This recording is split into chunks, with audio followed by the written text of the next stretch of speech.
Les amis, aujourd'hui, notre anecdote, elle concerne un des plus grands clubs de foot de France. C'est l'Olympique de Marseille. On est en 1989. Et Bernard Tapie, c'est le président de l'OM. Et Nana, lui, il a repéré une pépite en Angleterre, à Tottenham précisément. Cette pépite, c'est Chris Waddle. Il le paye 4,5 millions de livres. Troisième plus gros transfert derrière Maradona et Ruud Gullit.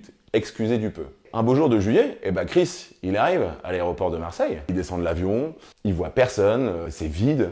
Donc il se dit, c'est bizarre, est-ce que je me suis trompé de jour ou quoi que ce soit. Et puis au bout d'un moment, il voit quelques journalistes arriver, il se dit, c'est bon, les mecs m'ont reconnu, je fais ma star. Hop, les journalistes lui disent, est-ce que vous avez hâte de jouer au Vélodrome? Il dit, carrément, j'ai tout à fait hâte.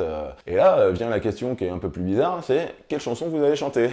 Alors là, il est un peu décontenancé, il se dit, moi j'étais plutôt là pour venir jouer au foot, mais s'il faut chanter, pourquoi pas. Il va très vite comprendre que, en fait, il y a une méprise. Un Anglais ressemblant à un Anglais, ce soir-là, les Anglais qui vont jouer au Vélodrome, c'est Pink Floyd, et pas Chris Waddle. Lui, il prend un énorme coup dans la confiance, parce qu'on se rend compte que le troisième plus gros transfert de l'histoire du monde, il est même pas reconnu par les journalistes, quoi. Il reprendra sa revanche, Chris, parce que il va l'enflammer, le Vélodrome, pendant plusieurs années avec Marseille, en chanson aussi, puisque avec Basile Boli, ils chanteront We've Got a Feeling.